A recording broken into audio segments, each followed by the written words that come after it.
En este video les presentaremos la economía y la competitividad de México.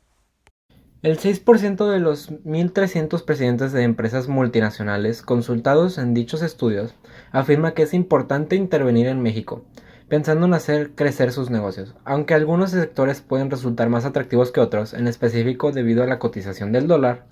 Los rubros de inversión en México se manejan por sectores como agroindustria, energía, tecnología, salud, servicios y transporte. En México los cuales se invierten más son el aeroespacial, metalmecánico y automotriz. Según datos de la Secretaría de Economía, el 14% del PIB manufacturero de México corresponde a la industria metalmecánica, sector dedicado a la fabricación, los trabajos de lámina, la reparación, fundición, ensamble y transformación de productos hechos de metal. Algunos productos que exporta México son vehículos, aceites crudos de petróleo, TVs con pantalla plana, máquinas automáticas para el tratamiento o procesamiento de datos, unidades de proceso, unidades de memoria de entrada y de salida, tractores, autopartes, teléfonos y equipos de comunicación, instrumentos médicos, mercancía para ensamble o fabricación de aeronaves, refrigeradores y equipo para frío. Otras cosas que importa son partes de vehículos, petróleo refinado, circuitos integrados y ordenadores.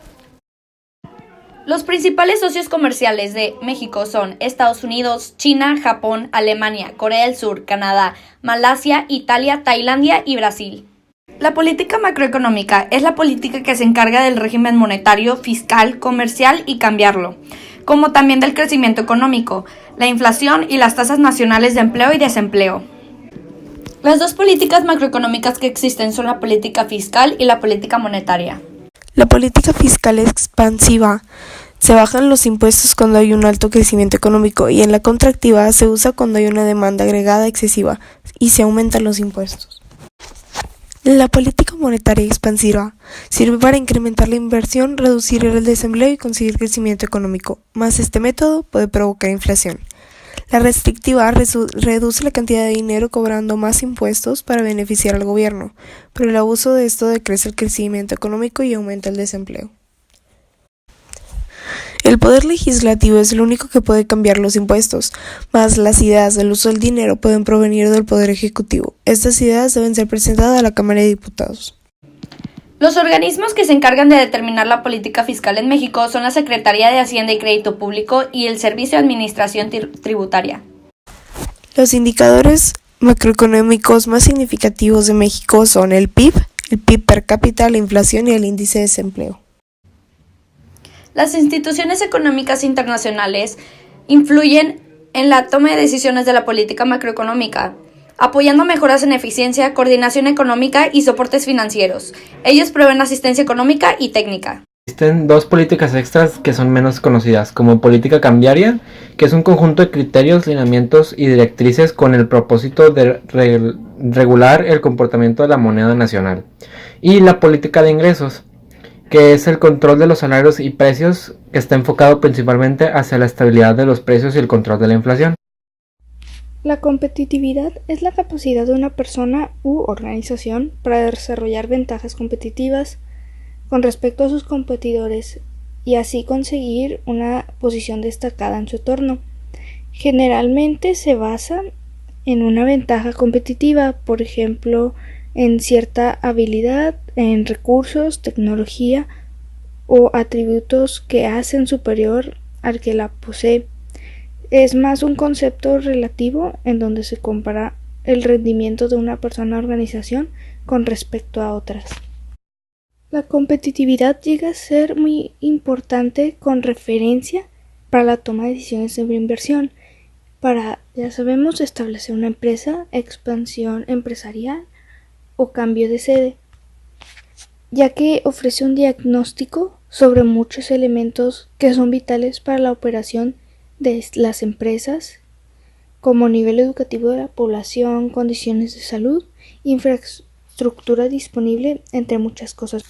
Por lo que un país o región más competitiva se traduce a una mejor opción para la inversión, por lo tanto, para la generación de empleo y que una empresa pueda prosperar mejor. Existen diferentes indicadores internacionales de competitividad. Algunos son Índice de Competitividad Global del Foro Económico Mundial, el Índice de Competitividad Internacional del Instituto Mexicano de la Competitividad, el Índice de Competitividad Mundial del Instituto Internacional para el Desarrollo Gerencial, Índice de Facilidad para hacer negocios del Banco Mundial, Índice Internacional de Competitividad del Instituto Nacional de Estadística y Geografía, mejor conocido como INEGI, entre otros. A finales de mayo pasado, el IMD Business School dio a conocer la más reciente edición de su Índice Mundial de Competitividad, en el cual nuestro país registró un nivel de competitividad similar al que tenía en 1997. México ocupó la posición número 51 de 63 países evaluados, un lugar que representa una caída de 3 posiciones respecto al año anterior, y el lugar más bajo en el que ha estado desde 1997. El descenso de México que experimentó este año se explica por diversas razones. Según la IMD Business School, es el resultado del deterioro de nuestro país en su desempeño económico, eficiencia gubernamental y en la facilidad de hacer negocios.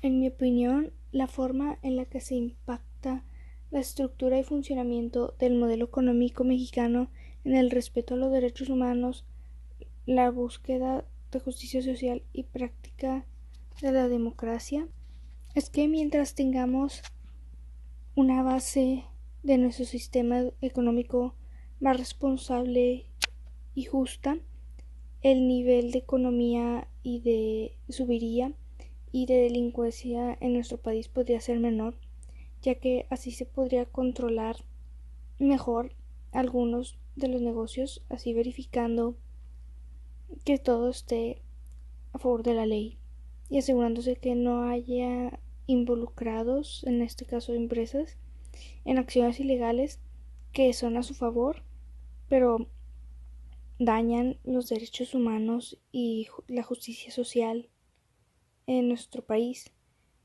Uno de los ejemplos más comunes es la esclavitud. Entonces siento que mientras mejor sea nuestra cabeza al mando, mejor se respetan todas estas acciones y así mejoraríamos no solo la economía, sino la seguridad, la justicia, y más personas estarían dispuestas a invertir en nuestro país y así mejorar, como ya mencioné, la economía de nuestro país.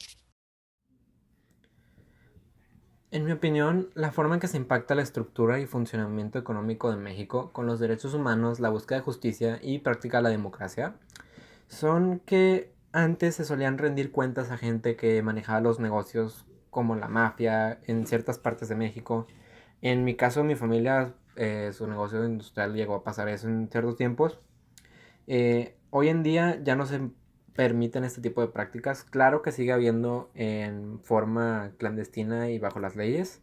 Y más respecto a eso, ya que México es un país muy de desarrollar granjas y todo ese tipo de cultura de vegetales o productos vacunos, se cambia desde la esclavitud hasta el salario mínimo, y en mi opinión, conforme van creciendo las leyes de los derechos humanos, se ha mejorado el tratamiento a los granjeros, que es una gran parte de nuestra fuerza laboral. El funcionamiento del modelo económico mexicano tiene que moderarse y controlarse, ya que cambios fuertes en lo que es la política fiscal o la política monetaria puede afectar negativamente a los ciudadanos del país. Se tiene que tener buen poder legislativo para que las repercusiones en los cambios del sistema económico del país no sean muy graves para los ciudadanos. Al tener un sistema económico todo es moderado y así no hay inconvenientes. Aunque se supone que no hay injusticias, sabemos cómo funciona el sistema de México. La práctica de la democracia ayuda porque de tal manera nosotros elegimos quién gobierna y quién maneja la economía. de tal manera que podamos saber qué es mejor para el país y así seguir mejorando conforme pasan los años.